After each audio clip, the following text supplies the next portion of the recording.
नमस्कार, मैं दुर्गेंद्र चौहान। जैसे जैसे 2024 के लोकसभा चुनाव की जो तिथियां हैं, अभी हालांकि तिथियां घोषित नहीं हुई हैं, लेकिन जैसे जैसे ये चुनाव करीब आता जा रहा है, देश की सियासी तस्वीर साफ होती नजर आ रही है और ख़ास तौर पर राजनीतिक दलों की भी तस्वीर। कभी ये दल असमंजस में दिखते हैं तो कभी नए पुराने चेहरों को लेकर दांव लगाते दिखते हैं। हरियाणा के सीएम मनोहर लाल को बदलकर लोकसभा चुनाव और इसी साल वहां पर नवंबर में होने वाले विधानसभा चुनाव के लिए भारतीय जनता पार्टी ने नए चेहरे पर दांव खेला है। ये इनपुट था कि अगर खट्टर के चेहरे पर चुनाव लड़ेंगे तो दिक्कतें हो सकती हैं, इसलिए नया चेहरा बदल दिया। एक ऐसे नेता नायब सिंह सैनी को चीफ मिनिस्टर बनाया है जिनकी बिरादरी के लोग केवल 3.5% हैं और वहां सर्वाधिक जाट 25% और दलित 21% है। जेजेपी से गठबंधन टूटने के बाद या जानबूझकर तोड़ने के बाद एक तरीके से बीजेपी ने गैर जाट वोटों का जो ओबीसी चंक है, सैनी को मुख्यमंत्री बनाकर लोकसभा के लिए अपने इरादे साफ कर दिए हैं। तो दूसरी तरफ कांग्रेस पार्टी है जिसके दिग्गज नेता जो जीवन भर मुख्यमंत्री, केंद्रीय मंत्री, संगठन में रहकर मलाई काटते रहे, अब जब पार्टी का गाढ़ा दौर है, पार्टी संकट में है, तो ये बड़े नेता लोकसभा का चुनाव लड़ने से कतरा रहे हैं। बीजेपी और कांग्रेस में ये सीधा सीधा फर्क है। बीजेपी अपने बड़े से बड़े चेहरे को विधानसभा चुनाव लड़ा देती है। पिछले दिनों मध्य प्रदेश, राजस्थान और छत्तीसगढ़ में ये देखने को मिला। कई नामचीन सांसद, कई केंद्रीय मंत्रियों को विधानसभा का चुनाव लड़ाकर वहां मंत्री और विधानसभा अध्यक्ष तक बनाकर राज्यों में बैठा दिया है। ये बीजेपी की तैयारी है और इसका फर्क यह हुआ कि बीजेपी तीनों हिंदी भाषी राज्यों में, छत्तीसगढ़, मध्य प्रदेश और राजस्थान में बहुमत के साथ सरकार में आ गई। और वही प्रयोग कमोवेश जो एंटी इनकम्बेंसी का है, जैसे गुजरात में उन्होंने मुख्यमंत्री बदलकर एंटी इनकम्बेंसी को प्रो इनकम्बेंसी में बदल दिया, इसी तरीके से कई राज्यों में उन्होंने मुख्यमंत्री बदले और जो पुराने चेहरे थे उन्होंने सारी चेहरों को रिप्लेस कर दिया। मध्य प्रदेश, छत्तीसगढ़ और राजस्थान में नए चेहरों पर दांव लगाया और ये सारी कवायद लोकसभा चुनाव को लेकर की गई। चाहे मोहन यादव हो, चाहे भजनलाल शर्मा हो, चाहे विष्णुदेव साय छत्तीसगढ़ में हो, तो चेहरों पर दांव लगा रहे दोनों दल, लेकिन अपने अपने तरीके से। कांग्रेस पार्टी को दांव लगाने के लिए अनुभवी चेहरे मिल नहीं रहे हैं या उनके जो अनुभवी चेहरे हैं वो मैदान छोड़ रहे हैं। 4 पूर्व मुख्यमंत्री दिग्विजय सिंह, कमलनाथ, अशोक गहलोत, हरीश रावत, ये चारों पूर्व मुख्यमंत्रियों को कहा था पार्टी ने चुनाव में उतारने के लिए, ये कोई भी चुनाव लड़ने को तैयार नहीं हैं। और इनमें एक डिप्टी सीएम भी हैं, पूर्व डिप्टी सीएम सचिन पायलट। वो कह रहे हैं कि 3-4 लोकसभा सीटें मैं राजस्थान के देख लूंगा और बाकी छत्तीसगढ़ के वो प्रभारी हैं, वहां की जिम्मेदारी निभाएंगे, लेकिन लोकसभा चुनाव लड़ने से ये सारे लोग कतरा रहे हैं। मुश्किल है कांग्रेस के सामने। उसके राष्ट्रीय अध्यक्ष मल्लिकार्जुन खड़गे भी अपने बेटे के लिए टिकट चाह रहे हैं, वो भी चुनाव नहीं लड़ रहे हैं। हालांकि जो पहली लिस्ट थी कांग्रेस की 39 लोगों की, उसमें छत्तीसगढ़ के मुख्यमंत्री भूपेश बघेल और संगठन महासचिव केसी वेणुगोपाल को मैदान में उतारकर कांग्रेस ने संदेश दिया था कि दिग्गजों को मैदान में उतरना पड़ेगा।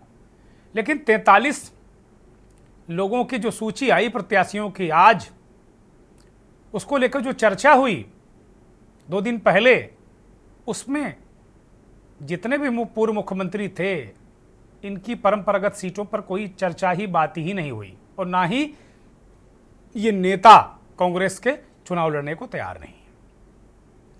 तो ये क्यों भाग रहे हैं? कांग्रेस के दिग्गज नेता मैदान से क्यों भाग रहे हैं? क्या उन्हें हार का डर सता रहा है या फिर वो अपने अगली पीढ़ी को कांग्रेस की राजनीति में, देश की राजनीति में सेट करना चाहते हैं? आज लिस्ट आई तो कमोवेश दिखे भी वो चेहरे। अशोक गहलोत के बेटे वैभव गहलोत को टिकट मिला राजस्थान के झालावाड़ से, उनको टिकट मिला।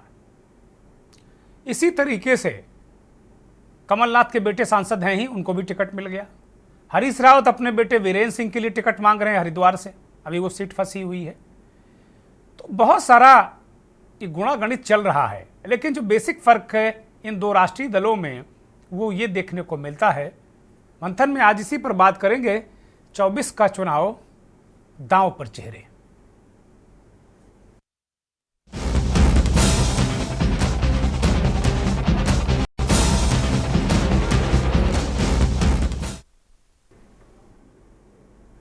एक ये कह सकते हैं कि कांग्रेस पार्टी नए चेहरों पर दांव लगा रही है, नए लोगों को ला रही है, लेकिन सबसे बड़ी बात है कि जो अनुभवी लोग हैं वो चुनाव लड़ने को तैयार नहीं है।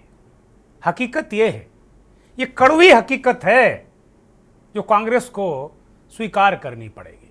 ये कड़वा सच है जो कांग्रेस को स्वीकार करना पड़ेगा। समस्या बीजेपी के साथ भी है, ऐसा नहीं है। 2 सांसद, उसके सिटिंग सांसद हरियाणा के हिसार से बड़े जाट नेता चौधरी वीरेंद्र सिंह के बेटे पूर्व आईएएस अधिकारी जो इस समय बीजेपी के सांसद भी हैं, चौधरी ब्रजेंद्र सिंह, उन्होंने बीजेपी के सांसद के रूप में इस्तीफा दे दिया, बीजेपी से इस्तीफा दे दिया और कांग्रेस में शामिल हो गए। कहा जा रहा है कि उनको भी टिकट मिलेगा और उन्हें चुनाव लड़ाया जाएगा। चौधरी वीरेंद्र सिंह के पिताजी सर छोटू राम इस देश के सबसे बड़े जाट नेताओं में से एक गिने जाते रहे हैं। वीरेंद्र सिंह 2014 से पहले कांग्रेस में ही थे और 2014 में आए बीजेपी में, वो चुनाव लड़े और उसके बाद सांसद बने बीजेपी से। 19 में उनके बेटे जो आईएएस अधिकारी थे उन्होंने इस्तीफा दिया और आईएएस की नौकरी छोड़कर सांसद बन गए ब्रजेंद्र सिंह। लेकिन इधर कुछ दिनों से लगातार वीरेंद्र सिंह के वीडियो वायरल हो रहे थे। वो राजीव गांधी की प्रशंसा करते नजर आ रहे थे, सोनिया गांधी की प्रशंसा करते नजर आ रहे थे। बड़े जाट नेता हैं और जाटों की आबादी हरियाणा में 25% है। उसके बाद ये इस्तीफा। इसी तरह राजस्थान के एक और बीजेपी सांसद राहुल कसवा, उन्होंने भी 2-3 दिन पहले इस्तीफा दिया था। आज जो 43 लोगों की लिस्ट आई उसमें चूरू से राहुल कसवा को कांग्रेस ने टिकट दे दिया। तो ऐसा नहीं है कि दिक्कतें बीजेपी में नहीं हैं। गुजरात के पूर्व मुख्यमंत्री नरेंद्र मोदी के बहुत करीबी माने जाने वाले नितिन पटेल ने बीजेपी का टिकट ससम्मान लौटा दिया, ससम्मान लौटा दिया। कहा हम चुनाव लड़ने की स्थिति में नहीं, उनको टिकट दिया गया था लोकसभा का। इसी तरीके से भोजपुरी गायक पवन सिंह का प्रकरण सबको पता ही है। शत्रुघ्न सिन्हा के खिलाफ वो आसनसोल से बीजेपी ने उम्मीदवार बनाया था, उन्होंने टिकट वापस कर दिया। बहुत सारे ऐसे नाम हैं। दिल्ली में एक तरफ कुछ लोग चुनावी मैदान में जा नहीं रहे, बीजेपी का टिकट, एक दिन एक प्रवक्ता बीजेपी की कह रहे थे हमसे कि बीजेपी का टिकट संसद में पहुंचने की गारंटी है, संसद का टिकट है। तो ऐसा टिकट क्यों लौटा रहे हैं जो गारंटी है लोगों की? कभी कहा जाता था कांग्रेस के लिए कि कांग्रेस का टिकट चाहे विधानसभा हो चाहे लोकसभा बियरर चेक है, नाम भरो पहुंच जाओ विधानसभा और लोकसभा। वही स्थिति आज इस देश में बीजेपी के टिकट की है कि बीजेपी का टिकट मिलता नहीं है और जिन्हें बीजेपी ने टिकट दिया वो टिकट लौटा रहे हैं, चुनाव नहीं लड़ेंगे। अब कुछ लोग ऐसे हैं जिनको कह दिया गया कि आपको टिकट मिलेगा ही नहीं, ससम्मान रिटायरमेंट ले लो। जयंत सिन्हा, पूर्व केंद्रीय मंत्री यशवंत सिन्हा के बेटे, एक दिन पहले उन्होंने कहा कि मैं सक्रिय राजनीति से अब थोड़ा और कुछ काम करना चाहता हूं संगठन में। गौतम गंभीर, बहुत बड़े खिलाड़ी इस देश के क्रिकेट के, रिटायरमेंट लेना पड़ा राजनीति से। क्रिकेट से तो रिटायर है ही, वो कह रहे क्रिकेट में फोकस करेंगे। हर्षवर्धन, बहुत बड़ा चेहरा दिल्ली का, बहुत बड़ा चेहरा, रिटायरमेंट। मनोहर लाल खट्टर, हरियाणा के मुख्यमंत्री, कहा जा रहा है कि वो चुनाव लड़ेंगे अभी कुरुक्षेत्र से लोकसभा का, लेकिन अंततोगत्वा उन्हें रिप्लेस किया गया। तो बीजेपी है अपने बड़े नेताओं को किनारे भी बैठाती है, चुनाव में मैदान में उतारती है, और एक तरफ कांग्रेस है एक रिपोर्ट से समझने की कोशिश कीजिए कि क्या वास्तव में चल रहा है इन दलों में। आम चुनाव की तारीख का ऐलान बस कुछ ही दिन में होने वाला है और ऐसे में तमाम दलों में एक अलग ही धारा बहने में लगी हुई है। बीजेपी की कहानी अलग है तो कांग्रेस पार्टी अपनी एक अलग ही गंगा बहा रही है। बीजेपी में किसी का संन्यास तो किसी ने अपनी उम्मीदवारी की वापसी कर ली है। उनमें से कुछ नामों का जिक्र हम भी यहाँ कर देते हैं। भोजपुरी स्टार पवन सिंह, जिन्हें आसनसोल से उम्मीदवार बनाया गया, लेकिन उन्होंने अपने नाम की वापसी कर ली। क्या कारण रहा स्पष्ट नहीं हो सका। बाराबंकी से सांसद उपेंद्र सिंह रावत का भी नाम उम्मीदवारी वापसी में शामिल है। साथ ही आलम ये है कि नितिन पटेल, सांसद गौतम गंभीर, जयंत सिन्हा, हर्षवर्धन सिंह ने भी राजनीति से संन्यास ही ले लिया है। वहीं कांग्रेस पार्टी की अगर बात कर लें तो यहाँ कुछ और ही नजारा देखने को मिल रहा है। एक और जहां लोकसभा चुनाव को सत्ताधारी दल फूंक फूंक कर कदम रख रही है तो कांग्रेस में भी मान मनोबल कार्यक्रम चल रहा है। कांग्रेस पार्टी में दिग्गजों का इनकार, बेटों पर बात चल रही है।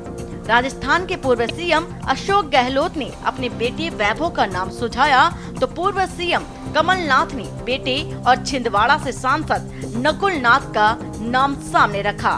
उत्तराखंड के पूर्व सीएम हरीश रावत कैसे पीछे हट सकते हैं। उन्होंने भी मौकाए दस्तूर देखते हुए अपने बेटे वीरेंद्र रावत को टिकट देने की इच्छा जाहिर कर दी। वहीं आज जो हरियाणा में देखने को मिला उससे एक नहीं बल्कि कई सवाल खड़े होते नजर आए। गठबंधन को लेकर विपक्षी दलों पर तंज कसने वाली बीजेपी कहीं न कहीं अपने ही अलायंस के बिखराव को समेटती नजर आई। भले ही हरियाणा में बीजेपी और जेजेपी की संयुक्त सरकार रही हो, लेकिन सत्ता पर हनक हमेशा जननायक जनता दल पार्टी ने ही दिखाई है। मुख्यमंत्री मनोहर लाल के इस्तीफे के बाद सवाल तो उठता है कि आखिर मौजूदा सरकार को ऐन वक्त पर चेहरा बदलने की क्या जरूरत पड़ गई।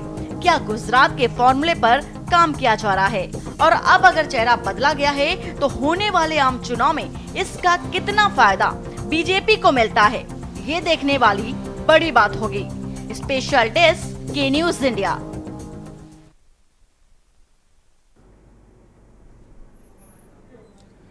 चौबीस का चुनाव, चेहरों पर दांव, चेहरे बदलने का दौर, पार्टियां बदलने का दौर, निष्ठाएं बदलने का दौर। हमारे साथ मंथन में मेहमानों का एक पैनल जुड़ गया है। उत्तराखंड से भारतीय जनता पार्टी के वरिष्ठ नेता प्रवक्ता कुंवर जपेंद्र सिंह हमारे साथ जुड़े हैं। जपेंद्र जी, स्वागत, धन्यवाद, आभार आपका। कांग्रेस पार्टी के राष्ट्रीय प्रवक्ता, इस देश के जाने माने वकील मलिक जावेद साहब हमारे साथ जुड़े हैं दिल्ली से। जावेद साहब, बहुत स्वागत, बहुत धन्यवाद, बहुत आभार। डॉक्टर नवीन आनंद जोशी साहब हमारे साथ जुड़े हैं, बहुत ही वरिष्ठ पत्रकार हैं दिल्ली से। महेंद्र सिंह, बहुत ही वरिष्ठ पत्रकार हमारे साथ जुड़े हैं, आपका भी बहुत स्वागत। राघवेंद्र सिंह राजू, राजनीतिक विश्लेषक, उत्तर प्रदेश और देश की तमाम राजनीति उठापटक को देखते हुए राजू जी लगातार सक्रिय हैं और इस समय कुछ चुनाव में ज़्यादा ही सक्रिय नज़र आ रहे हैं। बहुत स्वागत राजू जी, आपका भी बहुत धन्यवाद, बहुत आभार। आज चूंकि भी ताजी कांग्रेस पार्टी की लिस्ट आई है, इसलिए पहला सवाल मलिक जावेद से ही बनता है। मलिक जावेद अभी विदेशी दौरे पर थे, जब मैं इनको देख रहा था, अभी कहीं बाहर घूम कर आए, इस समय चुनाव में कहीं यात्रा पर थे। खैर, हर व्यक्ति को अपनी निजी यात्राएं करने का हक है। मलिक जावेद, आपके जो बड़े दिग्गज नेता मैदान छोड़कर भाग रहे हैं, कोई भी लड़ने को तैयार नहीं, कह रहे भाई हमारे बेटे को टिकट दे दो, हमारी बेटी को टिकट दे दो, इसको दे दो। और एक तरफ बीजेपी जहां जरूरत पड़ रही है बड़े से बड़े नेता को घर बैठाने में भी विश्वास रख रही है, बड़े से बड़े नेता को घर भी बैठा दे रही है और बड़े से बड़े नेता को वो कहीं ना कहीं राज्यों में भी चुनाव में पूर्व में उतार चुकी है। और जिसको उसने कह दिया नेतृत्व ने कि चुनाव लड़ना है, तो फिर अब किसी की हैसियत नहीं है कि वो मना कर सके। लेकिन आपकी पार्टी में ना नुकुर, हाँ ना, कैसे लड़ेंगे 24 में, कैसे आप लड़ पाएंगे भाई? उन्होंने तो कह दिया कि 400 पार के लिए हम कुछ भी करेंगे। मलिक जावेद, शुरुआत में 400 पार से ही करूंगा। चौहान साहब, 400 पार का नारा दिया है, बहुत अच्छी बात है। हमारे देश में 543 सीट है और 200 सीट ऐसी है जिसपे भाजपा की जमानत जब्त हो जाती है और 80 सीट ऐसी है कि आज तक के इतिहास में भाजपा का खाता नहीं खुला। तो ये 400 पार का नारा तो बिल्कुल ही खोखला है। और दूसरा, इनका एनडीए गठबंधन है जिसमें 39 के आसपास पार्टियां हैं। 25 पार्टियां ऐसी है जिसका एक भी सांसद नहीं है। 7 पार्टी ऐसी है भाजपा में जिसका एक सांसद है। बाकी आप हिसाब लगा लीजिए कितनी बची है, कितनी सीट है।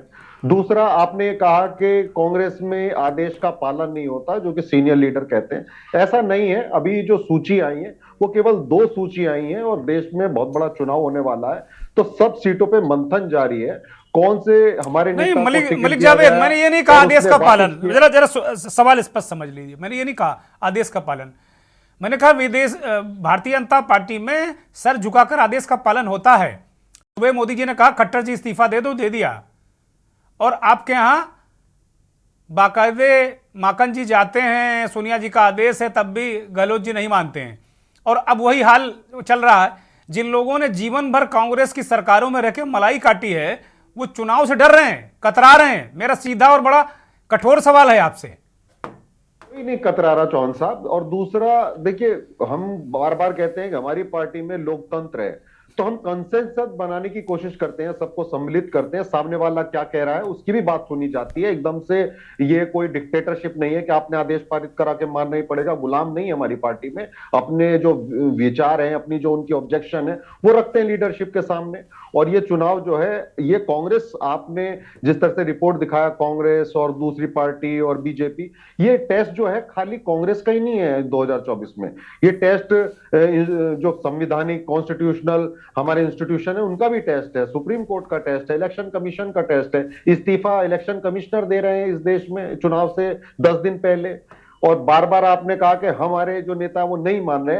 आप जितने टिकट वापस हुए वो भाजपा की, आपकी रिपोर्ट में सूची बताइए आपने किस किसने टिकट वापस कर दिए। अभी हमने तो नाम घोषित नहीं किया, और कौन सा ऐसा टिकट हुआ आप अपनी रिपोर्ट में नहीं बता पाए कि किसने टिकट दिया और वापस कर दिया हो। हाँ, मंथन चल रहा है। हर कोई ये चाहता है कि जीतने मैंने वाला नीरछीर विवेकी चेहरा तरीके सामने। से, मलिक जावेद, मैंने नीरछीर विवेकी तरीके से दोनों पक्षों को रखा है।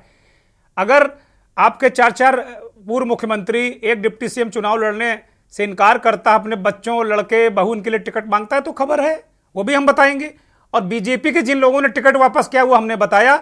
बीजेपी के जौन से लोग कांग्रेस में गए वो भी हमने बताया।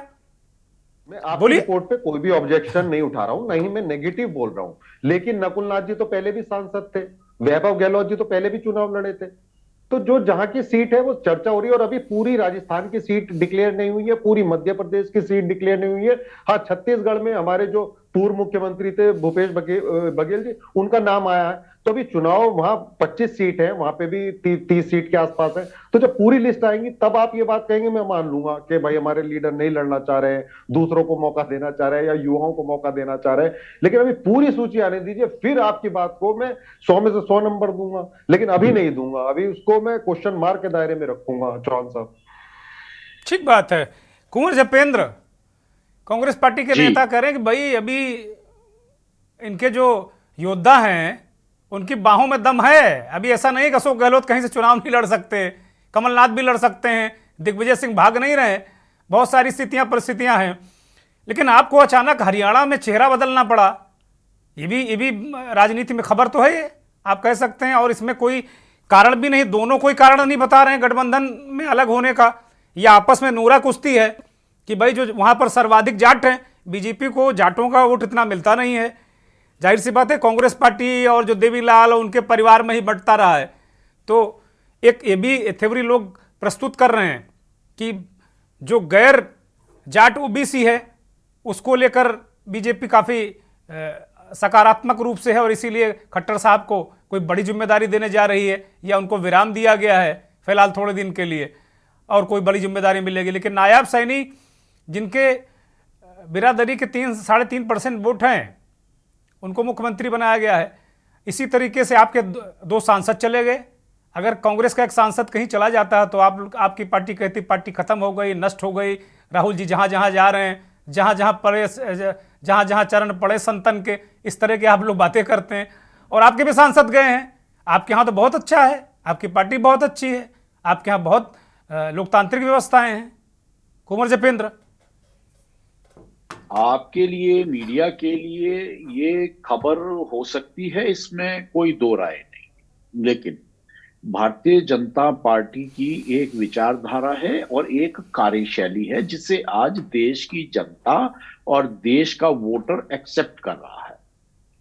ठीक है, जो भी घटनाक्रम होता है वो अपनी जगह राजनीतिक कुछ ना कुछ घटनाओं को जोड़ के उसे देखा जाता है, मीडिया भी देखता है, समाज भी अनिल देखता विज है। बैठ गए हैं, भारतीय उनको मीडिया ने जनता थोड़ी बैठा दिया घर में, उनका नाम मंत्री सूची में था। अनिल विज बैठ गए हैं, ठुनके ठुनके फिर रहे हैं, तुनके तुनके फिर रहे हैं। अनिल विज आप ही के मंत्री, बोलिए। अब एक बार आप हमारी जरा बात पूरी होने दीजिए। देखिए, भारतीय जनता पार्टी और माननीय प्रधानमंत्री जी की नजर में देश के अंदर सिर्फ 4 जातियां निवास करती हैं। जात पात में और क्षेत्रवाद में तो ये देश 76 साल तक बटा रहा, लेकिन अब इस देश में एक किसान की जाति है, वो उसमें सभी धर्मों के लोग आगे, सभी वर्गों के लोग आगे। एक महिला वर्ग हो गया, उसमें सभी वर्ग आगे, सभी धर्म आगे। एक युवा हो गया और एक बेरोजगार हो गया।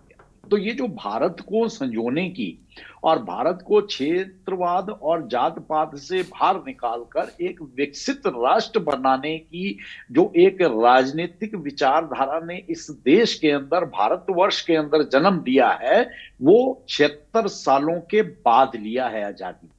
ये पूर्ववर्ती सरकारें भी ये कर सकती थी, लेकिन पूर्ववर्ती सरकारों को तुष्टीकरण की राजनीति से बाहर निकलने का ना तो उन्होंने कभी कोशिश ही करी और ना शायद उनके लिए ये संभव था।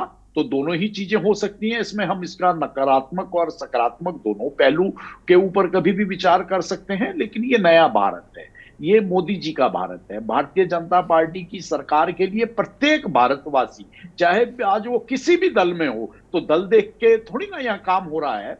नेता आते भी हैं, जाते भी हैं, लेकिन एक राष्ट्र निर्माण और देश के अंदर जो एक विकसित राष्ट्र की विचारधारा और विकास की विचारधारा को जो आगे बढ़ाने का ये जो काम हुआ है, ये इस देश के अंदर देश की जनता ने 76 सालों के बाद देखा है। और ये अपने आप में बहुत बड़ा घटना चक्र होगा कि माननीय प्रधानमंत्री मोदी जी तीसरी बार प्रधानमंत्री की कुर्सी पर सुशोभित होने जा रहे हैं। और ये सिर्फ भारत के लिए महत्वपूर्ण नहीं है, ये पूरी विश्व की राजनीति और जो वैश्विक लीडरशिप है उसके नजरिए से भी ये जो बहुत महत्वपूर्ण घटनाक्रम होने जा रहा है भविष्य। ठीक है मलिक जावेद, कुंवर जपेंद्र ने 6 साल और बढ़ा दिए। 6 साल का हिसाब को आपको और देना पड़ेगा। अभी तक 70 का मांग रहे थे बीजेपी के लोग, अब 76 का दीजिए हिसाब कि 76 सालों में आप लोगों ने क्या किया। आप उनके जो प्रश्न उन्होंने उठाए कि भाई वो जाति केवल 4 हैं, वो कोई गुणागणित नहीं करते, वो राष्ट्र की बात कर रहे हैं और तीसरी बार प्रधानमंत्री बनने जा रहे हैं। आपकी कोई तैयारी वारी है नहीं, आप लोग केवल आपस में चर्चा करते रहो, बैठक करते रहो, आपके योद्धा मैदान छोड़कर भाग रहे हैं। मत नहीं हूं, अगर इनकी तैयारी होती और ये बहुत मजबूत होते तो इन्होंने शिवसेना को तोड़ा, एनसीपी को तोड़ा, बिहार में हमारे गठबंधन को तोड़ा। इतने कमजोर और डरे हुए लोग हैं, हर राज्य में केवल जो विपक्ष की सरकारें थी उनको गिराया जा रहा है, उनके नेताओं को तोड़ा जा रहा है। तो अगर ये मजबूत होते, इन्होंने काम किया होता तो जरूर होता। लेकिन कुंवर भाई जो है, कुंवर साहब, उन्होंने बहुत अच्छी अच्छी बातें कही, इतनी अच्छी बातें कही कि अगर कोई भारतीय सुन ले तो वो गर्व से सीना फुला ले। लेकिन इनको सच्चाई नहीं पता है। सच्चाई यह है कि विकसित भारत की बात कर रहे हैं, 2047 की बात कर रहे हैं। कैसे विकसित भारत बनेगा? 205 लाख का करोड़ का लोन ले लिया है मोदी जी ने। आरबीआई की एनुअल रिपोर्ट अगर आप पढ़ेंगे, 16 लाख करोड़ के कॉर्पोरेट लोन माफ कर दिए, 12 लाख करोड़ का एनपीए, 10 लाख करोड़ के बैंक फ्रॉड हुए पिछले 10 सालों में, फिस्कल डेफिसिट 6.5% है। आपने कही कि युवा बेरोजगारी की बात, महिलाओं में आपके नेता रैली निकालते हैं जो बलात्कार करते हैं उनके समर्थन में, तो महिलाओं की तो बात ही मत करो। और युवाओं की बात की, एक जाति है युवा, 45 साल का रिकॉर्ड बेरोजगारी ने तोड़ दिया, तो आप युवाओं की बात कर रहे हो और किसानों की बात आप कर रहे हो। अरे वही करेंगे भाई, किसानों का भला किया उन्होंने, मोदी जी ने भला किया तो वही करेंगे मलिक जावेद, आप थोड़ी करोगे। किसानों का भला तो बीजेपी ने किया है, वो कह रहे हैं कुंवर जपेंद्र। हाँ, वही तो मैं बता रहा हूँ। 700 किसान जो है शहीद हो गए थे, इन्हें पता ही नहीं था। एनसीआरबी का आप डाटा उठा लीजिए, 2022 की रिपोर्ट है, इनकी रिपोर्ट है एनसीआरबी की, हमारी रिपोर्ट तो है नहीं। 10,619 लोगों ने आत्महत्या की, किसानों ने। आज किसान कह रहा हमें उपज का दाम दे दो, नहीं देंगे। हाँ, तुष्टिकरण वर्ड बहुत अच्छा यूज करते हैं भाजपा के लोग, तुष्टिकरण। तुष्टिकरण एक तरफ कहते हैं कि 70 सालों में कांग्रेस ने तुष्टिकरण किया, दूसरी तरफ कहते हैं कि मुसलमानों के लिए कुछ नहीं किया। तो ये कंफ्यूज लोग हैं। तुष्टिकरण का अगर उदाहरण देखना है तो आप अडानी को देखिए और जय शाह को देखिए। ठीक है, एक छोटा सा रिएक्शन, एक छोटा सा, ठीक है मलिक जावेद रुकिए आप, एक छोटा सा रिएक्शन जल्दी से। कुंवर जपेंद्र, मुझे ब्रेक पर जाना है बहुत जल्दी। देखिए, हमारे कांग्रेस के साथी प्रवक्ता यहाँ जिस तरह से भ्रमित करने का प्रयास कर रहे हैं, तो शायद इनकी जानकारी में भी ये विदेश दौरा करके आए हैं। तो अभी ब्रिसेल्स में किसानों का, यूरोपियन किसानों का बहुत बड़ा प्रदर्शन हुआ। तो बहुत सी मांगों को लेकर, ये तो विकसित राष्ट्रों में भी ये सब चीजें चलती रहती हैं, लेकिन ओवरऑल राष्ट्र निर्माण और विकास की राजनीति का जो पहिया 2014 के बाद से देश में तेजी से घूमा है, आज ये पूरा भारतवासी, एक एक भारतवासी उसे स्वीकार करता है। अगर हमारे कांग्रेसी मित्र आज नहीं स्वीकार कर रहे हैं, तो हम तो इन्हें भी भारतवासी के नजरिए से देखते हैं। आज नहीं करेंगे, कल करेंगे, लेकिन स्वीकार इन्हें करना पड़ेगा। ठीक है, ठीक है, ठीक है, ठीक है, आप बने रहिए लगातार। सवाल बड़ा है कि एक तरफ लगातार चेहरे बदलने, नेता बदलने, दल बदलने का दौर चल रहा है, और बीजेपी ने एक तरीके से बम्पर भर्ती भी खोल रखी है कि भाई आओ, और बहुत सारे हाल में कांग्रेस के बड़े नेता बीजेपी में शामिल हुए हैं। बार बार सवाल भी कांग्रेस उठाती है कि भाई अगर उधार के नेताओं पर इतनी बड़ी पार्टी चल रही है तो ये समस्या है, लेकिन बीजेपी कह रही है कि सबका साथ सबका विकास। एक ब्रेक ले रहे हैं। 24 का चुनाव चेहरों पर दांव, चेहरा बदलने, दल बदलने, प्रत्याशी बदलने का दौर चल रहा है, और जैसे जैसे लोकसभा चुनाव करीब आ रहा है तस्वीर और साफ होती जा रही है। हमारे साथ मेहमानों का पैनल लगातार मंथन में जुड़ा हुआ है। डॉक्टर नवीन आनंद जोशी वरिष्ठ पत्रकार हमारे साथ जुड़े हुए हैं। नवीन जी की तरफ रुख करेंगे। नवीन जी, जिस तरीके से आप देख रहे हैं बीजेपी को, आप देख रहे हैं हाल में, ऐसा नहीं है कि हलचल सिर्फ कांग्रेस के अंदर है या जो विपक्षी दल है, विपक्षी गठबंधन है उसके अंदर है, हलचल बीजेपी के अंदर भी है, उनके गठबंधन के अंदर भी हलचल है। और साफ तौर पर हरियाणा में देखा गया कि जेजेपी अलग हुई। अब कुछ लोग इसे नोरा कुश्ती भी कह रहे हैं, लेकिन जेजेपी अलग हुई। ऐसा ही नहीं कि केवल कांग्रेस के ही नेता भाग रहे हैं, हाँ परसेंटेज उनका ज़्यादा है भागने का, और बीजेपी ने बम्पर भर्ती भी खोल रखी है। तो पहले आओ पहले पाओ वाली स्कीम भी उन्होंने लॉन्च कर दी है। कांग्रेस में भी लोग गए हैं, कांग्रेस में भी लोग गए हैं। 2 सांसद अभी मौजूदा लोकसभा के जो 2 सांसद, एक हरियाणा से, एक राजस्थान से कांग्रेस में गए, एक को तो आज टिकट भी मिल गया है। पूरे परिदृश्य को किस तरीके से आप देख रहे हैं नवीन जी? दुर्गेंद्र जी, ये 2024 का जो चुनाव है जी, ये चुनाव केवल और केवल नरेंद्र मोदी के चेहरे पर लड़ा जा रहा है, जैसा कि खबरों में भी दिखता है और उनकी कैंपेनिंग में भी दिखता है। तो जो चुनाव के जो 2014 और 2019 के जो चुनाव थे, वो चुनाव कुछ मुद्दों पर आधारित थे, कुछ इस तरह से बनाए गए थे कि वे चुनाव की तरह दिखते थे। लेकिन ये तो सीधे सीधे ये नजर आ रहा है कि ये नरेंद्र मोदी को पुनः स्थापित करने के लिए चुनाव लड़ा जा रहा है। तो इसमें भारतीय जनता पार्टी कोई मौका नहीं छोड़ना चाहती। आप देखिए, जब गठबंधन में उन्हें ऐसा लगने लगा तो रातों रात हरियाणा में उन्होंने इबारत बदल दी। रातों रात दुष्यंत चौटाला को बुला करके और उससे कह दिया गया कि भाई कल हम आपके से अलग हो जाएंगे। मतलब वो एक सरदर्द बन गया था उनके लिए, ऐसा उनको लगता था। और ये यदि नूरा कुश्ती भी माने तो भी उन्होंने उससे पल्ला छुड़ा लिया है। अब आप बात कर लीजिए कि बीजेपी में जो, अब आप बताइए, केंद्रीय मंत्री रहे सुरेश पचौरी जी, 2 दिन पहले वो उसके पहले लगातार कांग्रेस के लिए काम करते रहे, कांग्रेस के अच्छे केंद्रीय मंत्री रहे, उनके साथ 5-4 विधायक भी आ गए मध्य प्रदेश में। तो आप ये देखिए कि कांग्रेस से तमाम लिए जा रहे हैं विधायकों को, सांसदों को, केंद्रीय मंत्रियों को। तो वे जब पार्टी के अंदर आ जाते हैं तब ये मान लिया जाता है कि उनमें सब पाक साफ हो गए हैं, उसके पहले वो दागदार रहते हैं। तो आखिर भारतीय जनता पार्टी किस नियम सिद्धांतों के साथ इस चुनाव को लड़ रही है, ये इस पे भी चिंतन होना चाहिए। डॉक्टर जोशी, मैं पाक साहब मैले गंदे का सवाल ही नहीं उठा रहा हूं। मैं सवाल तो मेरा ये है ना कि भाई विश्व की सबसे बड़ी पार्टी, सबसे विश्व का सबसे बड़ा नेता जिस पार्टी का नेता हो, इस देश का प्रधानमंत्री वही सबसे बड़े नेता है, मुझे भी उन पर गर्व है। उस पार्टी को सुरेश पचौरी, 4 विधायक, अशोक चहमाड़ की क्या जरूरत पड़ गई? मतलब आयातित नेताओं की इतनी बड़ी संख्या में बम्पर भर्ती की जरूरत क्या है? ये बड़ा प्रश्न है डॉक्टर जोशी।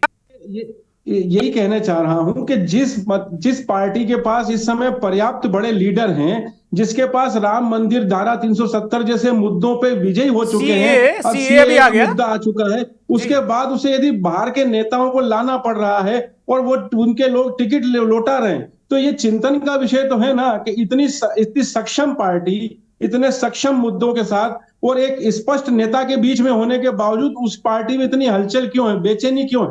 ये चिंतन है उस दल के लिए जो सर्वाधिक स्थिति, मजबूत स्थिति में इस समय देश की और विश्व की राजनीति में। ठीक बात है। एक छोटा सा जवाब जरा दे दीजिए जपेंद्र जी, फिर महेंद्र सिंह के पास में जाऊंगा। छोटा सा जवाब, बस 10 सेकंड दूंगा आपको सिर्फ। इस देश के अंदर कांग्रेस मुक्त भारत की चर्चा आम जन में चलती रहती है। अब अगर कांग्रेस के बड़े नेता कांग्रेस से त्रस्त आकर कांग्रेस मुक्त भारत की दिशा में कदम बढ़ा रहे हैं, तो भारतीय जनता पार्टी तो केवल स्वागत कर रही है। और अगर वो राष्ट्र निर्माण में एक विचारधारा को भी सहज रूप से स्वीकार कर रहे हैं और आगे बढ़ना चाह रहे हैं, तो उनका स्वागत है। हम तो इन्हें भारतवासी के नजरिए से ही देखते हैं। और अगर आज देश की जनता और नेता कांग्रेस मुक्त भारत की दिशा में आगे बढ़ रहे हैं, तो ये भी एक स्वागत करने योग्य। ठीक है, जावेद जी बोलिए, आप कुछ कहना चाह रहे हैं 5 सेकंड के बाद, जल्दी से। बिल्कुल। अशोक चौहान जी को राज्यसभा पहुंचाया इन्होंने, आरपीएन सिंह जी को राज्यसभा पहुंचाया इन्होंने। अरे भाई, वो कहते हैं सबका साथ सबका विकास, आप लोग समझ ही नहीं पा रहे हो। आप भी सेटिंग बनाओ, आपका भी विकास हो जाएगा। क्या बात कर रहे हैं जावेद साहब? दरी और बोरी और कुर्सी बिछाएंगे। नेता तो ये कांग्रेस वालों को ही बना रहे, कहीं मुख्यमंत्री बना रहे, कहीं राज्यसभा। आप आइए, आपका भी स्वागत है, हम आपके और सुनिए आप भी आइए। जावेद भाई, जपेंद्र भाई भी आपके परिवार के पुराने सदस्य हैं, ये ध्यान रखिए। कोई फर्क, सारे ही कांग्रेस थी। इस देश को कांग्रेस ने आजाद कराया है, तो सारे ही कांग्रेस थी है। जो प्यार फैलाएगा नफरत के, जपेंद्र भाई भी आपके कांग्रेस परिवार के सदस्य रहे हैं। कभी आप लोगों की नीतियों के कारण इधर आ गए हैं दूसरे पाले में, आपके परिवार के ही सदस्य हैं। कोई फर्क नहीं है, बहुत लोग हैं। कांग्रेस एक विचारधारा है। हम कांग्रेस में कभी नहीं रहे। हम माफी से कहना चाहेंगे, कांग्रेस के समर्थक तो रहे हैं आप पहले। हम कांग्रेस के नहीं, हम अपनी स्टेट की रीजनल पार्टी के प्रदेशाध्यक्ष रहे हैं, उसी से हमने लोकसभा भी लड़ा। चलिए मान लिया भाई, कांग्रेस ही उन्होंने पल्ला छोड़ा लिया, कांग्रेस कभी नहीं रहे, कोई बात नहीं। चलिए नहीं रहे तो बड़ी अच्छी बात है। महेंद्र सिंह, बड़ा सवाल डॉक्टर जोशी ने उठाया है और ये बार बार मेरे भी मन में आता है भाई, कि आप देख लीजिए जितने बड़े चेहरे, 7 मुख्यमंत्री कांग्रेस से आए हुए, बहुत सारे लोग ऐसे नेता। राज्यसभा आप तुरंत जाइए, कांग्रेस से तुरंत राज्यसभा, लोकसभा का टिकट सुरेश पचौरी जी को भी ले लिया। कांग्रेस पता नहीं कहां कांग्रेस ने उनको बर्फ में लगा के रखा था, तुरंत निकाला और लेकर आ गए। ये कमाल तो है उनकी लीडरशिप में कि वो हीरे को पहचान लेते हैं। और जो ये जौहरी होने का दावा कांग्रेस के लोग करते हैं, ये फेल हो रहे हैं। महेंद्र सिंह जी बिल्कुल, ये बात सही है कि वो निकाल के नगीनों को ला रहे हैं। इसके पीछे दुर्गेन जी एक चीज समझनी होगी, ये आज की राजनीति जो है ये सत्ता के लिए है, और जो सत्ता बचा पाएगा वही कुछ कर पाएगा। मोदी की राजनीति बिल्कुल एक सूत्री है कि हमें केंद्र की सत्ता में बरकरार रहनी है। अब उसके लिए वो क्या करते हैं, वो एक रणनीति पे चलते हैं कि विरोधी जो है उसको कमजोर करना। जब आप उसके नेता को अपनी पार्टी में लाते हैं तो आप कहीं ना कहीं विरोधी को कमजोर करते हैं। ये कांग्रेस शायद उसको समझ नहीं पा रहे, या विरोधी की समझ। जरूरी नहीं है वो नगीना हो, हीरा हो, कुछ हो, किसी भी आप एक आदमी को रखो खिलाते हैं तो विपक्ष कमजोर हो जाता है। और ये तो बड़ी बड़ी हस्तियों को लेके आए, पूर्व मुख्यमंत्री हैं, प्रदेश अध्यक्ष हैं, सांसद, पता नहीं किन किन को लेके आए। तो ये जो शिकार कर रहे हैं विरोधियों का, विरोधियों के महारथियों का शिकार कर रहे हैं। तो एक तो ये हो गई रणनीति की कि विरोधी को कमजोर करना है।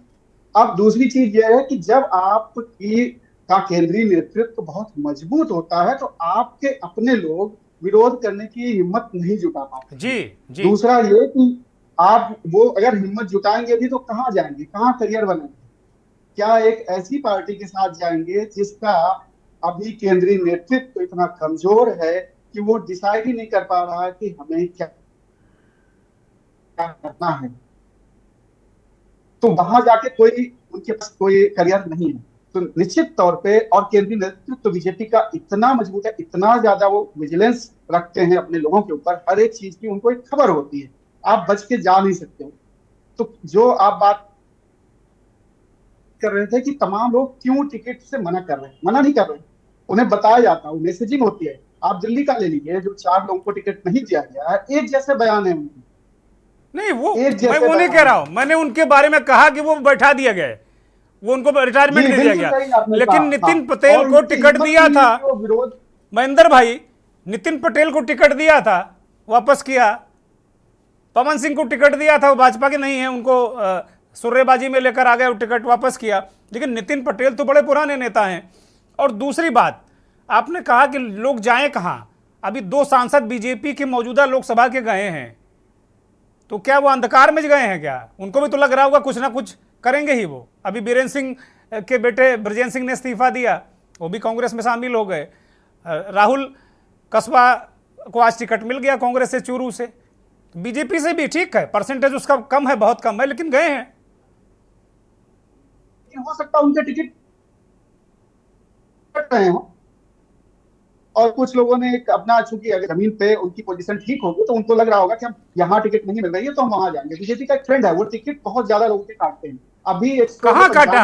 आप देखिए उत्तर प्रदेश में हिम्मत नहीं कर पाए, 3% लोगों को भी टिकट नहीं कटे, और आगे भी नहीं कटेंगे, जो सबसे बड़ा राज्य है। कहां टिकट काट रहे हैं? वो टिकट वगैरह नहीं काट रहे हैं इस बार। दिल्ली में सबसे बड़ी सर्जरी है, यूपी में 3% लोगों को टिकट कटे हैं। अभी जो लिस्ट आई है 51 की, उसमें 47 पूर्व सांसदों को, जो 4-4 बार के सांसद हैं, 5-5 बार के सांसद, सबको टिकट दिया उन्होंने।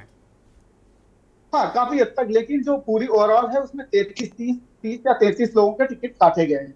जैसे दिल्ली में ही देखिए आप, 4 लोगों, हाँ, 197 में अगर 33 की कटे तो आप देख लीजिए कितना परसेंट है, ओवरऑल में बहुत कम है।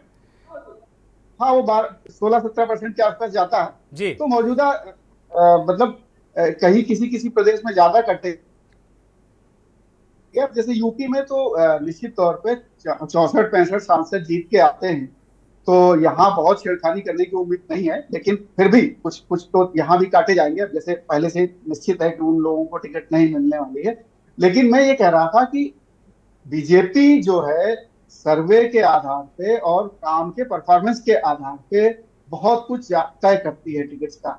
अगर आप देखोगे यूपी, एक केवल उदाहरण के तौर पे अगर आप दिल्ली दो, तो गौतम गंभीर परफॉर्मेंस बहुत ही खराब, मीनाक्षी लेखी परफॉर्मेंस कुछ नहीं।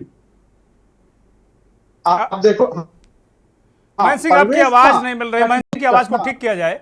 महेंद्र सिंह, मैं आपको दोबारा आपके पास आऊंगा, आपकी आवाज दर्शकों को मिल नहीं रही। राघवेंद्र सिंह राजू के पास जा रहा हूं। राघवेंद्र सिंह राजू, बहुत हद तक चीजें इस चर्चा में कुछ स्पष्ट होती, खुलती नजर आ रही हैं।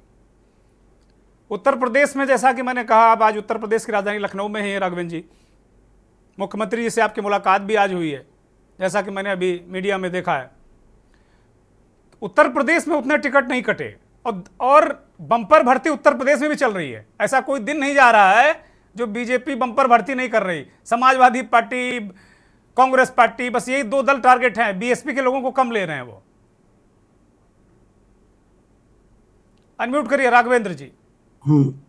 दुर्गेंद्र जी, आप जो प्रश्न उठा रहे हैं, मुझे लग रहा है साख बचाने का ये दौर है।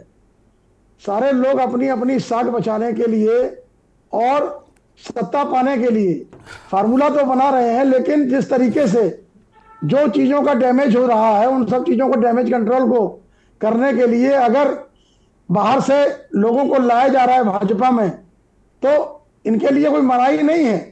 आपने देखा कि कल तक, परसों तक ये स्थितियां थी कि बसपा जो है वो एनडीए का एक भाग बन सकता है, लेकिन आज जिस तरीके से आपने सूची में देखा कि मुरादाबाद, कन्नौज, तमाम प्रत्याशी जो घोषित कर दिए गए, कहने का तात्पर्य यह है कि जो 39 दल भारतीय जनता पार्टी के साथ में हैं, और 39 दल के बाद आज भी आपने देखा कि जो अभी 29 टिकट घोषित होने हैं यूपी में, उनमें भी बड़ा रस्साकसी चल रही है। कहने का तात्पर्य यह है कि अगर आपको सब कुछ अच्छा लग रहा है, दुर्गेंद्र जी, कल मैं नई दिल्ली से जब यूपी की तरफ आ रहा था तो वाया मुरादाबाद आ रहा था, तो मैंने अमरोहा को देखा।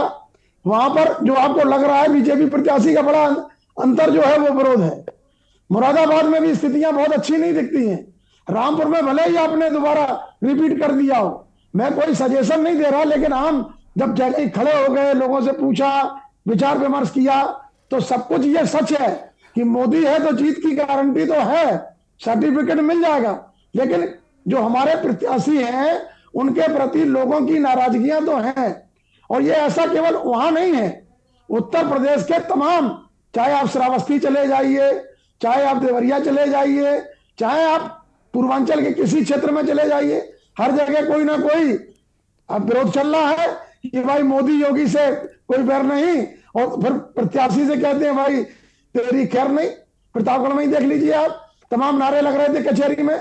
तो हमारा कहने का तात्पर्य यह है कि सहने सहने भारतीय जनता पार्टी 50% जो वोट पाना चाहती है, उस 50% वोट को पाने के लिए यह भी तय करना पड़ेगा कि भाई इतने प्रत्याशी, अगर आप जब प्रत्याशी 420 लड़ाएंगे तो 400 जीत करके आए, ये तो आंकड़ा समझ में नहीं आता है। लेकिन ये निश्चित तौर पर है कि मोदी का जादू तो चल रहा है, और जितने भी सरकार के लोगों से मैं मिला, सारे लोग कह रहे हैं कि देखिए इस बार का चुनाव, प्रवक्ता महोदय भी कह रहे थे अभी हमारे, कि इस बार का चुनाव प्रभु श्री राम और इसके बाद भाई ज्ञानवापी वाले मामले में काशी भगवान, तो प्रभु श्री राम के नाम पर और मोदी की जो लहर थी। लेकिन मैं समझता हूं कि धीरे धीरे, अरे राघवेंद्र भाई कांग्रेस के प्रवक्ता बहुत ही विद्वान प्रवक्ता हैं, और इन्होंने भी हमको एक आंकड़ा दिया है कि 200 सीटों पर बीजेपी की जमानत जब्त होती है, 80 सीटों पे खाता नहीं खुलता, तो 400 कैसे पार कर पाएंगे? और 400 पार पर आप भी संदेह कर रहे हैं, ये क्या गुणागणित है? ये जी बोलिए, आप बोलिए। राघवेंद्र जी को बोलेंगे, जपेंद्र जी आऊंगा मैं आपके पास। राघवेंद्र जी बोलिए। दुर्गेंद्र जी, ये तो मान के चलिए कि मैं आपके चैनल के माध्यम से बहुत स्पष्ट करता हूं सारे राजनीतिक दलों में, क्यों मैं किसी पार्टी का कोई वो नहीं पक्ष रखता, लेकिन ये निश्चित तौर पर है एक बहुत बड़ा तबका है। और आपने देखा कि इमरजेंसी के बाद उसी तबके को पकड़ करके कांग्रेस सत्ता में आई थी। अपर कास्ट में, ये केवल उतनी ही जातियों में फंसा हुआ है, धर्म और जाति संकीर्णताएं भले कुछ भी नारा लग रहे हैं, लेकिन एक अपर कास्ट का भी वोट बैंक बहुत बड़ा है, तबका है, और इस तरफ किसी का फोकस है नहीं। दुर्गेंद्र जी, आप किसी भी सीटों पर लगा लीजिए, उनका एक बहुत बड़ा आंकड़ा है, हर जाति आंकड़े में उनका बहुत बड़ा आंकड़ा है। लेकिन लोगों के दिमाग में यह है कि नहीं, ये तो हमारा फ्लोर वोट बैंक है, ये तो निश्चित तौर पर मोदी जी को वोट करेगा। लेकिन मैं ये मान के चलता हूं दुर्गेंद्र जी, आने वाले 2-4 दिन में जब टिकट डिक्लेयर होंगे तो आपको बहुत सारी स्थितियां दिखेंगी। और जो तमाम लोग जो कह रहे हैं कि नहीं साहब, आज ही आप बता रहे हैं कि तमाम लोगों ने टिकट छोड़ दिया बीजेपी का, तो ये पूरे देश में, साउथ में खास तौर से। अच्छा, उत्तर प्रदेश में क्यों नहीं सीट दूसरी लिस्ट क्यों नहीं आ रही, आखिरी वाली जो 23, क्या मसला फंसा, जरा बताइए, काफी जानकारी है आपको, कहां क्या मामला है वहां उत्तर प्रदेश? देखिए दुर्गेंद्र जी, यह निश्चित तौर पर है कि सपा के गढ़ में, चाहे आप जहां लगा लीजिए, इसलिए सपा के गढ़ में आसपास भले ही प्रत्याशी जो भी हों, लेकिन जो कुछ प्रत्याशी घोषित कर दिए गए पश्चिमी उत्तर प्रदेश से लेकर मुरादाबाद का जिक्र कर रहे थे।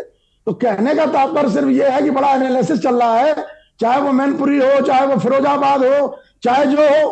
पहले लोग जो कहते थे नहीं साहब, विपक्ष को जिताने की एक रणनीति बनती थी, लेकिन इस बार मैं नहीं समझता, क्योंकि मोदी जी ने जब लक्ष्य रखा है 400 का, तो उनका जो संगठन है, वो संगठन और सरकार दोनों के बीच में जो चल रहा है मामला, वो तय नहीं बन पा रहा है कि भाई आखिरकार इतना बड़ा चेहरा हम लाए।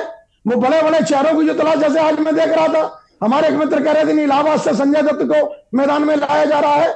मैंने दावा नहीं करता, लेकिन इस तरीके से बड़े बड़े चेहरे तमाम जो देख रहे हैं, भाई हमारे डॉक्टर अशोक सिद्धार्थ जी लखनऊ में ही है, बहुजन समाज पार्टी कायमगंज के ही रहने वाले हमारे मित्र ने हमको एक फोन करके बताया कि राघवेंद्र जी तमाम आंकड़े उनसे मिल सकते हैं। तो ये तमाम जो चल रही है, एक मीडिया में आंकड़ा ये भी चल रहा था, जैसे अपना दल कमेरा की भी बात चल रही थी, कई दिन से चल रही है, लेकिन ये नहीं, लेकिन आज मीडिया में भी ये खबर तैरती रही कि नहीं साहब उनका भी भाजपा के साथ गठबंधन हो सकता है। तो महान दल भी इंतजार में है। अगर इन लोगों का कोई मामला यहां नहीं बनेगा, दुर्गेंद्र जी एक हमारे मित्र हैं, हमको दिल्ली में मिले थे, भाजपा के वो सहयोगी दल हैं, लेकिन उनको एमएलसी नहीं मिला, उनको कोई अतिरिक्त लोकसभा का टिकट नहीं मिला। उनकी नाराजगी है, भले उनके पुत्र को सांसद का टिकट सबसे पहली लिस्ट में घोषित किया गया, लेकिन कहीं ना कहीं उन्होंने कहा नहीं साहब, हमारे भी तो इतना ही हक बनता है। राघवेंद्र जी, अपना दल एमएलसी तो ऐसा बटे हैं, मतलब आरएलडी को भी एमएलसी मिल गया, राजभर को भी एमएलसी मिल गया, एमएलसी तो ऐसा बटे हैं कुछ कहने को नहीं। आपके मित्र पता नहीं कहां पीछे रह गए। निषाद पार्टी को नहीं मिला, तो ये तमाम चीजें जो चल रही हैं अंदरूनी, ये मैं समझता हूं तमाम जो गुणा गणित लगा लगा करके राजनीति में जो गुणा गणित चल रहा है कि राजनीति नहीं, ये शतरंज का दौर है, कल कुछ और था आज कुछ और है। ठीक है, तो ठीक है, बैठाने जा रहे हैं। राघवेंद्र भाई आता हूं, कुंवर जपेंद्र सिंह कुछ कहना चाह रहे, बोलिए जपेंद्र जी बोलिए। देखिए, राजनीति लोकतांत्रिक व्यवस्था के तहत परिस्थितियों के अनुसार और जनता की मांग के अनुसार उसमें बदलाव आते हैं। अगर हम आजादी के बाद से निरंतर राजनीति को देखें तो समय समय पर राजनीति में बदलाव आ रहे हैं। आज अगर राजनीति में बदलाव आ रहे हैं और राजनीति का ये बदलाव देश को आगे बढ़ा रहा है, तो वो पहले की राजनीति थी, ये आज की राजनीति है। और देश और देशवासी आज जिस दल के साथ जुड़ रहे हैं, जिस दल में आज जो 2 सांसदों का दल होता था, ये हम अपने कांग्रेस के साथी प्रवक्ता का जवाब दे रहे हैं, आज वो 400 पार का नारा दे रहा है, 300 पार वो लेके आ गए। तो ये तो बेमानी होगा कहना कि देश की जनता का मूड क्या है। देश की जनता का मूड माननीय प्रधानमंत्री जी को तीसरी बार देश का प्रधानमंत्री बनाने और उनकी सेवा लेने का है। तो इसमें कोई भी आप उसे चाहे समाज को भ्रमित करें या देश को भ्रमित करने का प्रयास करें, ये देखिए कि आज आप कहां खड़े हैं। आज जो आपके आज बड़े बड़े नेता अगर भारतीय जनता पार्टी का हिस्सा बनकर अपनी राजनीति को आगे ले जाने का काम कर रहे हैं, तो ये आपको देखना चाहिए कि आज आप कहां स्टैंड कर रहे हैं इस देश में। इस बार 2024 के लोकसभा चुनाव में 400 पार का आंकड़ा भारतीय जनता पार्टी पार करेगी। और आप लोग उसका आकलन जैसे हमारे विपक्षी साथी करना चाहें करें, लेकिन इस देश की जनता का मूड बिल्कुल निकल कर सामने आ गया है और माननीय प्रधानमंत्री जी पूर्ण बहुमत से कहीं आगे बढ़कर इस देश में तीसरी बार सरकार बनाने। ठीक है, ठीक है, जवाब दीजिए मलिक जावेद। 2 सांसदों की पार्टी 300 पार 400 पार का नारा अब प्रत्याशित तो नहीं लगता है। जब 300 पार कर चुके तो 400 भी कर सकते हैं वो। ये अफगानिस्तान में भी सरकार बना सकते हैं, ईरान में भी बना सकते हैं, केरल में इनकी कितनी आपकी दुआ से अखंड भारत आपके अगर आगे जुबान से निकल गया, तो अगर यही स्थिति रही तो भारतीय जनता पार्टी निश्चित तौर पर यह भी करके दिखाए और बताएं, आपकी बात को आगे बढ़ा दें। बहुत अच्छी बात है। अब जवाब सुनिए, केरल में कितनी सीटें हैं आपकी, तमिलनाडु में कितनी सीटें आपकी, आंध्र में कितनी सीटें आपकी। आकलन आप करते रहिए, हमने पहले कहा मैं आकलन बता रहा हूं ना आपको। हवाई जहाज से थोड़ी उतरेगी। आपका आंतरिक सर्वे बता रहा है कि 200 सीट आ रही। आरएसएस और बीजेपी ने जो सर्वे कराया, अरे मलिक जावेद वो गठबंधन कर रहे हैं। मलिक जावेद वो आंध्रा में उन्होंने गठबंधन किया टीडीपी से और पवन कल्याण की पार्टी से, वो लगातार गठबंधन कर रहे हैं। आप लोग सो रहे हैं। नहीं, बहुत अच्छी बात है गठबंधन किया। मैं वही तो बता रहा हूं, रिपोर्ट मिली है कि 200। जपेंद्र जी उनको बोलने दिए, मैं आऊंगा जपेंद्र जी आपके पास आऊंगा, उनको बोलने दिए। बोलिए बोलिए मलिक जावेद बोलिए। आंतरिक 400 पार का नारा देने वाले का आंतरिक सर्वे बता रहा है कि 200 सीट भाजपा की आ रही है। अब ये उधेड़-बुन में लग गए कि आएंगी कैसी 400 पार। ये कहां से ले आए सर्वे भैया? वो 400 पार आप 200 नहीं, कौन से सर्वे ले आते हो मलिक भाई? आप भी आरएसएस का सर्वे है, आपको नहीं पता है। अच्छा, आरएसएस के संपर्क में आप भी हैं लग रहा। बिल्कुल, इनकी रखनी पड़ती है ना, ये जासूसी करते तो हम इनकी जासूसी कर रहे हैं। ठीक है। तो दूसरा ये है, बिहार इन्होंने तोड़म ताड़ी शुरू कर दी, महाराष्ट्र में तोड़म ताड़ी शुरू कर दी, तो इन्हें पता लग गया कि हमारी सरकार जा रही है, तो इसलिए इन्होंने पूरा सारी कानून व्यवस्था, सारे जो वादे थे, प्रधानमंत्री की कथनी और करनी में अंतर कितना है। मध्य प्रदेश में कहते हैं 70,000 करोड़ का भ्रष्टाचारी, उसको मुख्यमंत्री बना दिया। अरे भाई, कोई वैल्यू होती है जबान की? आप प्रधानमंत्री हो, आप ही कह रहे हो विश्वविख्यात डंका बज रहा है और ये विश्व के पटल पे बड़े नेता है, तो जबान बज रहा है। उसमें आपको शक क्यों? बस तो रहा ही है, बोलिए। चीज में बज रहा है भाई, एक एरिया बता दो जिस चीज में बच रहा हो। मेरे को तो दिख नहीं रहा है। ये हो सकता है कि भाजपा वालों का चश्मा, आप लोग चश्मा लगाए हुए हो, आप राहुल गांधी का चश्मा लगा लेते तो कहां मोदी के काम दिखेंगे आपको? हमने महात्मा गांधी का चश्मा लगाया है, इन्होंने गोडसेवादी ये लोग हैं, गोडसे का चश्मा लगाया, हमने महात्मा गांधी का चश्मा लगाया। अब की बार 400 पार। ठीक है, लद्दाख और मणिपुर दे रहे हैं आपके खिलाफ लोग, उसको संभालिए पहले। ठीक है, ठीक है, की बार ठीक है। कांग्रेस और बीजेपी के मित्र अब जरा थोड़ा सा विराम ले लें, हल्का सा विराम ले लें। नवीन जोशी, अब आप दोनों मित्रों को आपने सुना, वो कह रहे 400 पार, वो कह रहे कहां से लाओगे? 280 सीटें ऐसी बता दी जिसमें 200 में जमानत जब्त और 80 में खाता नहीं खुला। वो कह रहे हैं क्या लोकसभा की नई सीटें सर्जित कर दोगे? वो तो तंज कस रहे कि अफगानिस्तान में भी सरकार बना लो। तो क्या ये परसेप्शन है? क्या कार्यकर्ताओं को बहुत ये कहा जा रहा है कि 400 पार, उनमें जोश भरने के लिए इस तरह के नंबर दिए जाते हैं, या बीजेपी ऐसी स्थिति में है 400 पार? नवीन जोशी, देखिए दुर्गेंद्र जी, ये राजनीति की एक स्टाइल होती है कि जब भी आप किसी भी स्थिति में हो तो आप अपने कार्यकर्ता का मनोबल बढ़ाने के लिए हमेशा ऐसे नारे लगाएं या ऐसी चीजें कहें जिससे सामने वाला अपना प्रेरित होकर के उस दिशा में काम शुरू कर दे। वैसे भी बीजेपी में एक संघ की विचारधारा पर जो लोग काम करते हैं उनमें यही कहा जाता है कि हमें आगे की सोचना है और आगे की बातें करना है। ये बात सच है कि अभी भारतीय जनता पार्टी बहुत फूक फूक कर कदम रख रही है, चाहे टिकट वितरण को लेकर के हो, चाहे अपने गठबंधन की स्थिति को लेकर के हो, क्योंकि वो इतने अति आत्मविश्वास में कभी चुनाव नहीं लड़ती है। मैंने आपको बताया कि तमाम मुद्दे उनके पक्ष में हैं, तमाम वातावरण उनके पक्ष में है, बड़े नेता उनके साथ है, लेकिन फिर भी मोदी जी ने एक भी ऐसी कोई चूक नहीं करने देना चाहते, जबकि विपक्षी भाइयों की तरफ से चूक बहुत हो रही है। आप देखिए कि वो उन्होंने उनके परिवारवाद पर मुद्दा उठाया तो मोदी जी ने उसी को पूरा नारा बना दिया, हमें मोदी का परिवार, हम भारत मेरा परिवार, वो एक नारा चल पड़ा देश में। तो आप ये देखिए कि वो हर बिंदु पर अपने अटैकिंग मोड पर होते हैं और अपने कार्यकर्ताओं को 400 पार का नारा दे दिया, 370 बीजेपी का और बाकी गठबंधन के साथ 400 पार। तो इसका मतलब ये है कि ये कहा जरूर जा रहा है, लेकिन उनकी स्ट्रेटेजी भी होगी, ऐसा कतई नहीं है, क्योंकि उनके साथ एक सामाजिक संगठन भी काम करता है, उनके सर्वे भी होते हैं। तो मैं मलिक जी की बात से सहमत हूं कि वो प्रिपेयर हैं, लेकिन इतना भी अति आत्मविश्वास में नहीं है कि वे ऐसी सीटें गंवा दें। वे नई सीटों में खोजबीन करते हैं, और मोदी और शाह की जोड़ी को तो कहा जाता है कि उन्हें किसी भी देश में किसी भी राज्य में छोड़ दीजिए, सरकार बना के ले आएंगे, ये जुमला है उनके साथ। हाँ ठीक है, बिल्कुल ठीक है। महेंद्र सिंह, एक छोटा सा कमेंट, उसके बाद मैं खत्म करूंगा कार्यक्रम। महेंद्र सिंह जी, दरअसल क्या है कि अवेयर है कि उसके सामने एम्प्लॉयमेंट, कारोबार, आर्थिक स्थिति या बेरोजगारी कर रही है, और उसको ये अवेयर है, प्रधानमंत्री भी अवेयर है, और उनके बताते हैं कि किन मुद्दों पे वो घिर सकते हैं, इसलिए वो मुद्दा ही नहीं आने देना चाहते और दूसरे मुद्दों पे इंगेज करते हैं। ये रणनीति का एक हिस्सा है कि टारगेट 400 रखो जिससे एक उत्साह बना रहे, इसके अलावा विरोधियों को कमजोर करो, ये टारगेट है उनका। तो उसी रणनीति के तहत बीजेपी काम कर रही है, प्रधानमंत्री काम कर रहे हैं। स्थिति निश्चित तौर पर वो स्थिति से अवेयर है कि कहाँ कहाँ संकट है और कहाँ कहाँ उनको उसकी भरपाई करना है। जैसे मिसाल के तौर पर कर्नाटक में और तेलंगाना में उनको मालूम है कि यहाँ पर सीटें कम होंगी पिछली बार के मुकाबले, तो उसकी ठीक है, ठीक है। आपकी आवाज मुझे नहीं मिल रही। मलिक जावेद 5 सेकंड, मलिक जावेद 5 सेकंड केवल, जल्दी से बोलिए मलिक जावेद।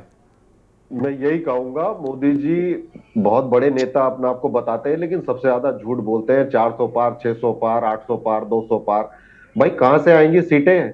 इतना डर होता तो आप महाराष्ट्र में सरकारें नहीं तोड़ते, पार्टियां तोड़ दी आपने। आपका इंटरनल सर्वे बता रहा है आपकी 200 सीट नहीं आ रही, इसीलिए डरते वो विपक्ष की जो पार्टियां उनको तोड़ के लीगल तरीके से तोड़ते हैं वो, और इलीगल काम करते हैं। ठीक है, ठीक है। जपेन जी 5 सेकंड, केवल 5 सेकंड बस जी। कांग्रेस ने तो प्रधानमंत्री 1946 में ही बना लिया था ब्रिटानिया हुकूमत के सहयोग से। तो ये जो सत्ता का स्थानांतरण हुआ आजादी के बाद, ये तो ब्रिटानिया हुकूमत से कांग्रेस को हुआ। ठीक है। और आज सही मायने में भारतवासी अपनी सरकार चुन रहे हैं, अपना राष्ट्र निर्माण में अपनी भागीदारी निभा रहे हैं और अपना प्रधानमंत्री। ठीक है, राघवेंद्र जी अंतिम टिप्पणी 10 सेकंड। राघवेंद्र जी 10 सेकंड केवल बस। दुर्गेन जी, लोकतंत्र में जिस तरीके से सांसद विधायक की राजनीति सेवा नीति है, आने वाले समय में अवसरवादिता का दौर है।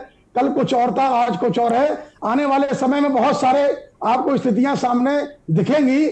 मैं अभी दावा नहीं कर सकता, लेकिन निश्चित तौर पर जो दावा किया जा रहा है, ये दावा अपर कास्ट की नाराजगी से बहुत कुछ बदल सकता है। और अगर इन सब चीजों पर राजनीतिक पार्टियों ने सही समय पर ठोस निर्णय नहीं लिया, तो मैं जो कहता हूं कि धर्म और संस्कृति, श्री राम कैसे लगाएंगे 404 पार, तो ये तमाम चीजें आपको देखने को मिलेंगी। लेकिन मैं स्थित कर देता हूं कि आज 12 मार्च हो गई, 1-2 दिन में सारे लोग जो, और स्थितियां ऐसी बन रही हैं दुर्गेन जी कि हो सकता है कि नामांकन के 24 घंटे पहले तक टिकट का वितरण होता रहे। बहुत धन्यवाद, बहुत धन्यवाद, बहुत धन्यवाद राघवेंद्र जी, कुंवर जपेंद्र जी, मलिक जावेद जी, डॉक्टर नवीन आनंद जोशी जी, महेंद्र सिंह जी और राघवेंद्र सिंह राजू जी, आपका भी बहुत बहुत धन्यवाद। बहुत आभार उन करोड़ों दर्शकों का जो के न्यूज़ को देखते हैं, हमारे इस खास कार्यक्रम मंथन को देखते हैं। चुनाव को लेकर शह और मात का खेल लगातार चल रहा है, लेकिन अगर विपक्षी दल उलझे हैं तो भारतीय जनता पार्टी भी उलझी है। बहुत बहुत धन्यवाद।